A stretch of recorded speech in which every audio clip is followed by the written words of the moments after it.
तो गाइस आशा करते हैं आप लोग बहुत ज़्यादा अच्छे होंगे। तो जैसे कि आप देख चुके हैं कि जो सीटेट का नोटिफिकेशन है वो जारी हो चुका है। अब आखिरकार ये जान लेते हैं कि सीटेट भरता कौन कौन है। देखो, सबसे पहली बात है कि ये एक एलिजिबिलिटी टेस्ट होता है। इस पर कोई नौकरी नहीं मिलती है आपको।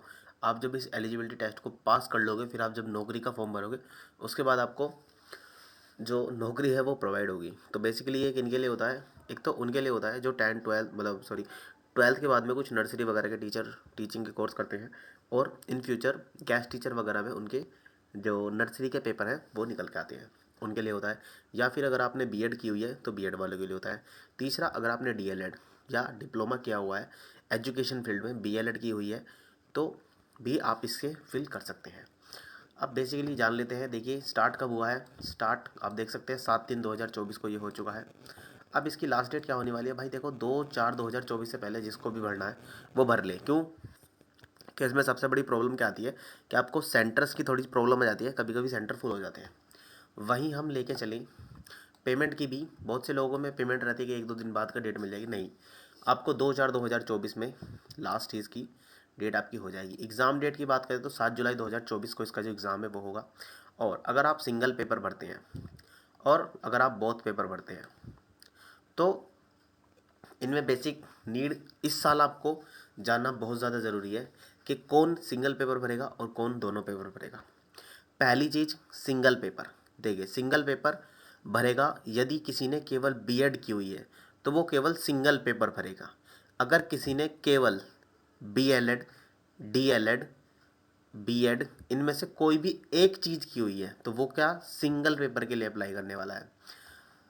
अब अगर जनरल ओबीसी की फ़ीस की बात करें सिंगल पेपर के लिए तो 1,000 रुपये फ़ीस होने वाली है। वहीं अगर एससी एसटी की बात करें तो भाई वो फ़ीस होने वाली है आपकी 500 रुपये। अब अगर आप दोनों फिल करना चाहते हो भाई, ये भी जान लेते हैं कि दोनों कौन फिल करेगा। दोनों फिल करने में आपको क्या क्या होना चाहिए। देखिए, एक ऐसा कोर्स हो जो प्राइमरी को एलिजिबल करता हो कि प्राइमरी वाला बंदा भर सकता है। दूसरा है कि एक कोर्स ऐसा हो जो अपर प्राइमरी को वैलिड करता हो कि वो बंदा अपर प्राइमरी वाला भर सकता है। जैसे यदि आपने बीएड और उसके बाद में अगर आपने डीएलएड भी किया हुआ है यानी कि बीटीसी, आपने बोथ किए हुए हैं। क्या किया हुआ है भाई? बीएड भी कर लिया और आपने डीएलएड भी कर लिया। आपने डीएलएड भी कर लिया यानी कि इसी को कहते हैं बीटीसी। तो आप क्या करोगे? आप दोनों ही फॉर्म फिल करने के लिए एलिजिबल हो, यानी कि आप प्राइमरी और अपर प्राइमरी दोनों के लिए एलिजिबल हो जाओगे भरने के लिए। तो बेसिक कॉन्सेप्ट तो सीधा सीधा ये है इसका। इसके कुछ अलग अलग कोड होते हैं, उसके हिसाब से आप भर सकते हैं। अब अगर आप एक दोनों पेपर भरते हो तो आपको 1,200 रुपये फ़ीस देनी होगी। आप एससी में है, एसटी में है, पीएच यानी कि जो विकलांग प्राणी होते हैं वे हैं, तो आप 600 रुपये आपको फिर उसमें करने होंगे फ़ीस। अब एलिजिबिलिटी कोड थोड़ा सा आप देख लीजिए, कौन बंदा किस एलिजिबिलिटी कोड के साथ भर सकता है।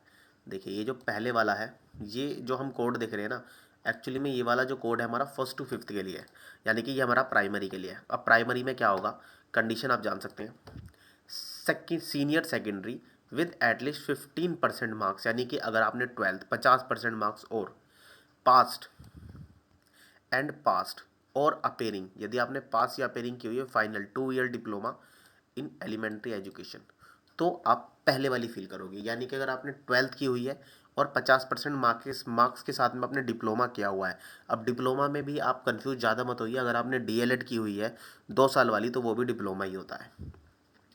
अब सेकेंड कंडीशन क्या बनती है? सेकेंड कंडीशन बनती है सीनियर सेकेंडरी 45%। यहाँ पे 50 है, देन यहाँ पे हमारा जो 45 आपको मिल जाएगा। यहाँ पे कितना है? यहाँ पे मिलेगा आपको 45 मार्क्स। अब क्या है, पास्ड हो या पेयरिंग हो, या तो कर चुका हो या आपकी चल रही हो। क्या चीज़ हो? 2 year diploma in elementary education in accordance with the NCT recognized norms and procedure regulation 2002। देखो, दोनों ही एक ही चीज़ है, सिर्फ परसेंटेज का फ़र्क है। ऐसा कुछ नहीं है, दोनों के अंदर कोई चीज़ भी चेंज करी, केवल 45 और 50% का इसमें चेंजेस किया गया है। लेकिन दूसरे के अंदर जो सबसे बड़ी चीज़ है, एक ही चीज़ दी हुई है कि दूसरे वाला जो है ना, ये तो आपका वॉट एवर किसी भी नाम से जाना जाता हो, लेकिन दूसरे वाला जो है ना इन अकॉर्डेंस, यानी कि ये अकॉर्डेंस होना चाहिए। तो बेसिकली छोटा सा एक माइनर सा दोनों में ही चेंज है। कि आपका वो तो किसी भी नाम से जाना जाता हो, लेकिन ये क्या है, विद NCTE रेगुलेशन कब का होना चाहिए, 2002 का। ये पुराने वाले लोगों के लिए इन्होंने बेसिकली नॉर्म्स ये बनाया था। अभी जितने भी आते हैं वो पहले वाले ही इसको जो है फेस करने वाले हैं। अभी तीसरी हमारी कंडीशन देख लेते हैं। तीसरी कंडीशन किसके लिए, सीनियर सेकेंडरी, ठीक है ना, 12th 50%। देन यदि आपने BELED यानी कि जिसको नाम से जाना था BELED, not a this is DELED, आप उसमें यूज़ नहीं कर सकते, केवल अगर आपका BELED है। अगर आपके पास DELED है तो आप पहले वाले ऑप्शन को यूज़ करोगे, अगर आपने अभी हाल फिलहाल में अपनी BTC जो कंप्लीट की है तो। अब नेक्स्ट हमारा फोर्थ है, फोर्थ भी देख लेते हैं। फोर्थ क्या हमारा कहता है, फोर्थ भाई हमारा कहता है कि senior secondary 50%, 2 year diploma in education with, इस पर थोड़ा सा आपको ध्यान करना होगा। अगर आप फोर्थ वाला सिलेक्ट करते हो तो स्पेशल एजुकेशन यानी कि जो डिसेबल्ड बच्चे होते हैं, दिव्यांग व्यक्ति होते हैं, उनके लिए जो उन्हें पढ़ाएगा टीचर, उनको स्पेशल एजुकेशन के अंडर कवर किया जाता है। अब ऐसा ना हो कि आप इसको देखें ही ना और फोर्थ वाला चूज़ करना है, नहीं, उस केस में आपको पहले वाला चूज़ करना है। अगर आपने BLED या DELED या BTC आपने की हुई है तो। अब क्या होता है फ्रेंड्स, सबसे ज़्यादा जो इसमें ऑप्शंस मिलते हैं आपको, वो मिलते हैं 6 to 8th वाले में। अब 6 to 8th वाले को भी एक एक करके देख लेते हैं। ग्रेजुएशन एंड पास्ड और अपेयरिंग फाइनल ईयर, देखो ग्रेजुएशन होना चाहिए और पास्ड और अपेयरिंग क्या होना चाहिए, 2 year diploma in elementary education, DELED, यानी कि आपको DELED हो तो इसमें भी आप केस में दोनों आप भर सकते हो, वेट एवर कुछ भी नाम से ये जाना जाता हो, और एटलीस्ट 50% मार्क्स आपकी ग्रेजुएशन में हो। अब ये जो कंडीशन है ना 50% मार्क्स, ये मोस्टली आपको जनरल OBC के केस में आपको मिलने वाली है।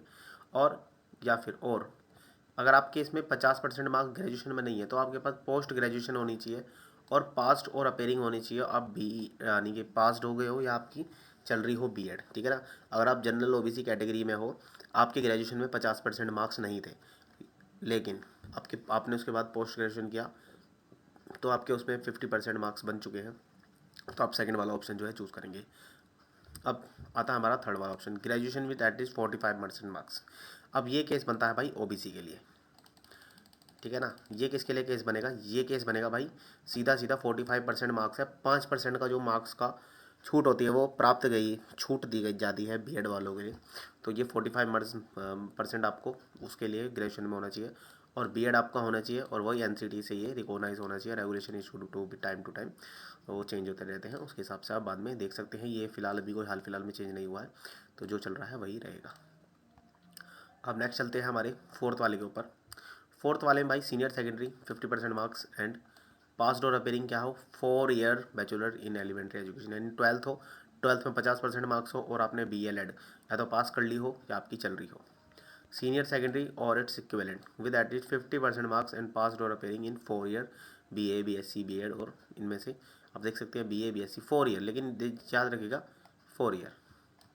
Senior secondary 12th plus 4 year BA BSc education और BA.Ed और BSc एजुकेशन, इनमें से कोई चीज़ आपने की हुई हो 4 साल वाली। अब नेक्स्ट आती है हमारी सिक्स्थ वाला, graduation with at least 50% marks and passed और appearing in final year any year special education. इसका ध्यान रखना है, स्पेशल एजुकेशन केवल डिसेबिलिटी वाले केस में भरा जाएगा और कोई इसको नहीं फिल कर सकता। अब आता है any candidate have qualified B.Ed programme recognised by the NCT is eligible to appear in TET CTET moreover as per the TET guidelines. ये एक ऑप्शन था शिक्षा मित्र, जिनको जब CTET लागू करा गया तो जो जॉब से लग चुके थे उन लोगों को हटा दिया गया था, तो उनके लिए 7वां ऑप्शन इसमें डाला गया था। अभी इसकी कोई खास मान्यता नहीं है, जो कुछ बेचारे बच रहे होंगे तो वो 7वां वाला ऑप्शन जो है वो चूज़ कर सकते हैं। फिर हमारा post graduation with a minimum 55% marks और इक्विवेलेंट ग्रेड एंड पास्ड और appearing in final year 3 year integrated. ये क्या है, इंटीग्रेटेड आपकी B.Ed और M.Ed, यानी कि ऐसा कोर्स है ये आपका जिसमें B.Ed और M.Ed दोनों आपके हो। अब सीधी सीधी देखो भाई बात कर लेते हैं कि अगर आपने B.Ed किया हुआ है नॉर्मल वाला या आपने BTC की हुई है नॉर्मल वाली, तो पहले ऑप्शन में से आप कौन सा वाला चूज़ करोगे। देखो अगर आपने BTC की हुई है तो BTC वाले में आंख बंद करके आपको 1 लगा देना है, दूसरे की ओर आंख बंद करके भी देखना नहीं है।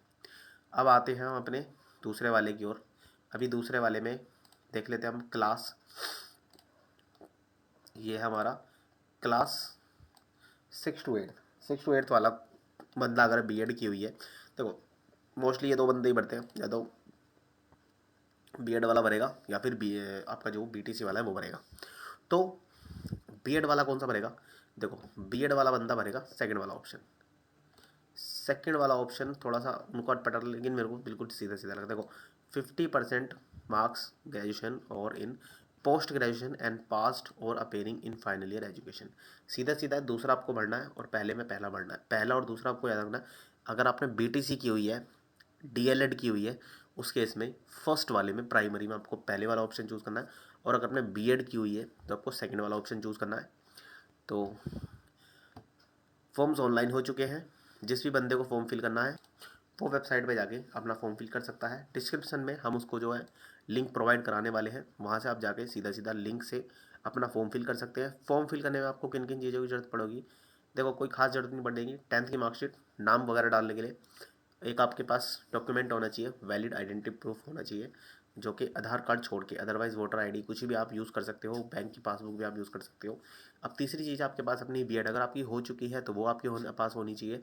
अगर नहीं हुई है तो जो भी आपके पास है वो डिटेल्स आपके पास उसकी होनी चाहिए। सेकंड आपके पास फ़ोटो एकदम क्लियर होना चाहिए, क्योंकि इसमें फेस रिकॉग्नाइज सिस्टम वाला जो एआई सिस्टम यूज़ करते हैं, तो उस केस में क्या होता है कि आपका जो फ़ोटो है वो लगना चाहिए कि हाँ वो फ़ोटो ही है। ऐसा ना हो फ़ोन वोन से खिंचवा लेते हैं, थोड़े ब्लर वगैरह आते हैं तो वो यूज़ नहीं हो पाते हैं, वो सिस्टम बार बार आपको बैक कर देता है। फ़ोटो है, साइन है, ये चीज़ नॉर्मल चीज़ें होती हैं। और कुछ ऑप्शंस वगैरह हैं वो आप, अब हम फॉर्म आपको भरना दिखा देंगे, आप उस वहाँ से भी जाके आई बटन या फिर आपको डिस्क्रिप्शन में प्रोवाइड मिल जाएगा, वहाँ से आप देख सकते हैं। और अगर आपको ऑप्शन वाला सिस्टम देखना है तो उसके लिए भी हम वहाँ पे भी समझाएंगे, या फिर आप वीडियो में भी जाके देख सकते हैं कि कौन सा ऑप्शन किसके लिए हमने चूज़ किया हुआ है। तो आपको लिंक मिल जाएगा डिस्क्रिप्शन में, वहाँ से आप डायरेक्ट जाके अप्लाई कर सकते हैं। नॉर्मल आप देख भी सकते हैं, ऑनलाइन होने का सिस्टम अप्लाई हो चुका है। CTET जुलाई 2024 और 2024, और ये एप्लीकेशंस वगैरह नंबर हमने फॉर्म भी फिल कर दिए हैं। तो thanks for watching this video, I love you friend, do subscribe the channel for new and latest update. अगर आप चैनल पर नए हैं तो सब्सक्राइब करें बगैर बिल्कुल ना जाएँ, क्योंकि इसी तरह की इंटरेस्टिंग वीडियो रोज़ाना या हफ्ते में एक बार हम जरूर डालते रहते हैं।